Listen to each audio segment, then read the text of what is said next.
Hey everybody, welcome back to another Diecast review. Today we are taking a look at Jeff Gordon's 2002 Bristol win. This was a highly anticipated car until it came out, I guess. And we'll get into it, but we'll go ahead and take a look here. The biggest issue with it, and you'll notice it, give me a sec here. That is the car that we're getting. This is what the car looked like in 2001. So you can imagine there's clearly some stuff missing for, sponsors not being able to give the rights or whatever. But the downside, excuse me, the downside to that is the car with a lot of race detail that does look very nice ends up being kind of a little lackluster due to the lack of sponsors. So, but anyway, let's go ahead and take a look at it here. So we'll go down the left side first. You can see we got some really big rubber buildup on the front. We got the Goodyear Eagles here, a couple of small donut marks on the left side of the door. We've got DuPont, Quaker State, and then absolutely nothing else on this spot. Now, don't get me wrong, you could theoretically add decals to the side, but, it's a little easier said than done.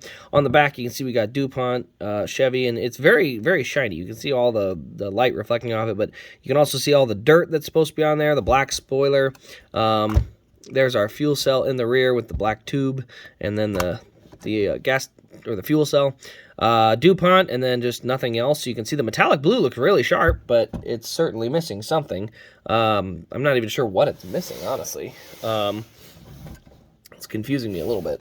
But yeah, then we go over to the right side. You can see we've got some wheel marks there. We got DuPont, Quaker State up there, Jeff Gordon up there on that name rail. Nothing in this one as far as fancy detail inside the dash or anything like that.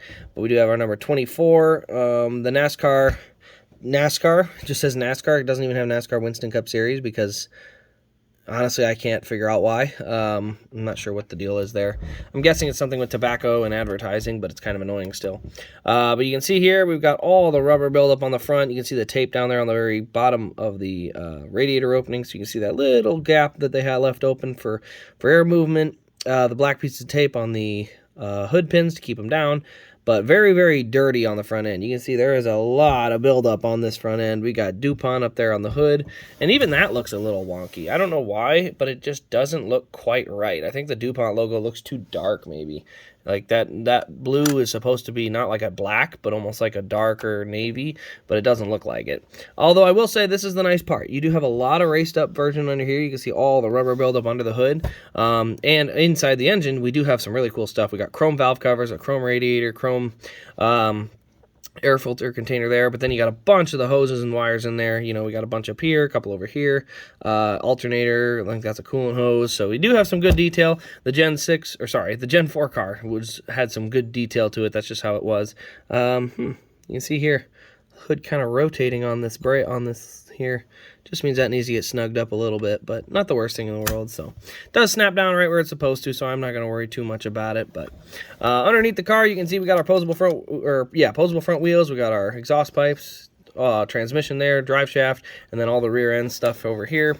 And we do have the rubber window net, so that's kind of neat. And then a little bit of a windshield banner up there. So overall, the car has some really nice race detail to it. And it's really unfortunate they couldn't get more of the sponsors on board because, like I said, the car itself has really good race detail. Probably one of the better Jeff Gordon cars, but unfortunately, they don't have most of this. I should say most, but they're certainly missing a chunk of the sponsors from the rear of the car, and it really shows up. I mean, you look at this on the rear of the car, that doesn't look right, that doesn't look right, that doesn't look right. It's like the entire rear of the car is just unsponsored. I know it's not completely unsponsored, but it's kind of what it looks like when you have it missing sponsors and there's clear holes where they were. So that part's a little unfortunate, but as I said, outside that, the rest of the car looks absolutely awesome in terms of race detail. Now that being said, this one is still going to be on the eBay page, so if anyone's looking for it, everything is without a box, and so it'll be listed there. You can check the description below, and there's a bunch of other Gordon and Earnhardts and other stuff. There's a bunch of cars on there, so go ahead and check them out, see if you like any of them, but those all end Monday, so definitely want to get to those before Monday. But outside of that, guys, that'll wrap up the video. Let me know your thoughts in the comments below. Turn on the bell, subscribe, the drill. But outside of that, this has been Race Craze, and we'll see you in the next Diecast review.